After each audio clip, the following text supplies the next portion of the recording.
ये खबर केआर मंगलम यूनिवर्सिटी द्वारा प्रस्तुत की गई है। क्या सोशल मीडिया का एक फर्जी दावा दुनिया बदल सकता है? भारत से उठा एक एक्स पोस्ट सीधे अमेरिका तक पहुंच गया। ईरान के परमाणु कार्यक्रम पर फैलाया गया एक सनसनीखेज झूठ प्रधानमंत्री नेतन्याहू के भाषण तक कैसे पहुंचा ये फर्जी दावा। नमस्कार, मेरा नाम है अंशुल शर्मा और आप देख रहे हैं दैनिक जागरण। आज हम बात करने जा रहे हैं सोशल मीडिया की ताकत और उससे जुड़े एक बड़े झोल से।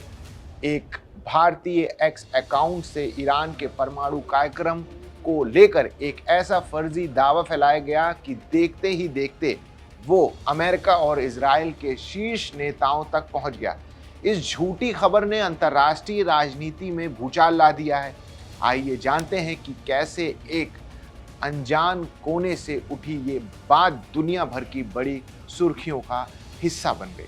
संयुक्त राज्य अमेरिका और ईरान के बीच चल रहा संघर्ष अब केवल आसमान या हॉर्मूज तक ही सीमित नहीं है, बल्कि सोशल मीडिया पर मीम्स और फेक न्यूज़ के जरिए एक खतरनाक लड़ाई चल रही है। द न्यूयॉर्क टाइम्स की रिपोर्ट के मुताबिक ईरान के परमाणु कार्यक्रम को लेकर एक सनसनीखेज दावा इंटरनेट के एक अनजान कोने से शुरू हुआ और कुछ ही घंटे में ये खबर इजराइल और अमेरिका के प्रमुख समाचार माध्यमों के फ्रंट पेज तक पहुंच गई।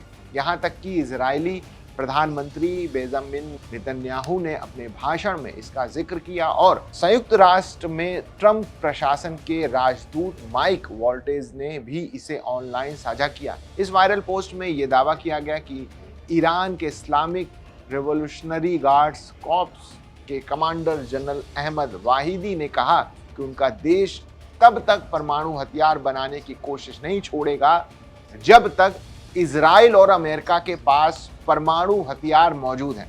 इस पोस्ट के साथ जनरल की एक तस्वीर और आर्टिफिशियल इंटेलिजेंस द्वारा बनाई गई परमाणु विस्फोट के धुएं की तस्वीर भी लगाई गई थी। इस बात का कोई सबूत नहीं था कि कमांडर ने कभी ऐसा कोई बयान दिया था और ना ही इस बात के कोई प्रमाण थे कि ईरान ने कोई परमाणु हथियार बना लिया है।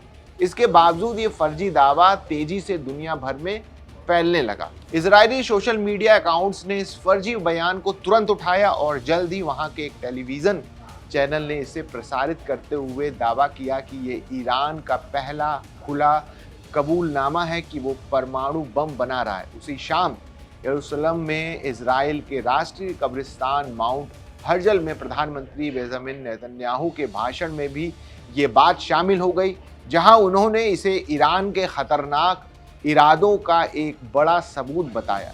वॉशिंगटन में संयुक्त राष्ट्र में ट्रंप प्रशासन के राजदूत माइक वॉल्टेज ने इस दावे को साझा करते हुए कहा कि ईरान आखिरकार वो मान रहा है जो सालों से पूरी तरह साफ था।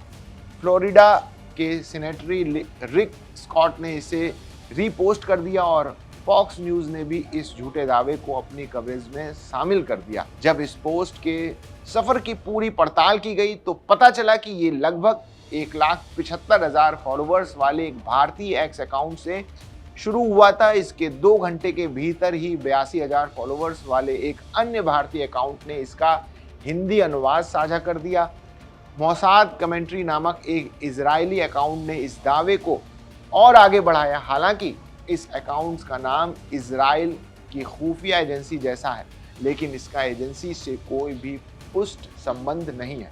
इस अकाउंट ने यह दिखाने की कोशिश की कि ईरान सद्भाव के साथ बातचीत करने के बजाय केवल टाल मटोल कर रहा है। इसके आधे घंटे बाद इजराइल के चैनल ने इस कथित बयान को अंग्रेजी में प्रसारित कर दिया और प्रधानमंत्री के बेटे याइर नेतन्याहू ने भी इसे प्रसारित कर दिया। ईरान के विदेश मंत्रालय के प्रवक्ता इस्माइल बघाई ने इस वायरल पोस्ट को इस्लामिक गणराज्य के खिलाफ झूठ की बाढ़ का एक उदाहरण बताकर पूरी तरह से खारिज कर दिया।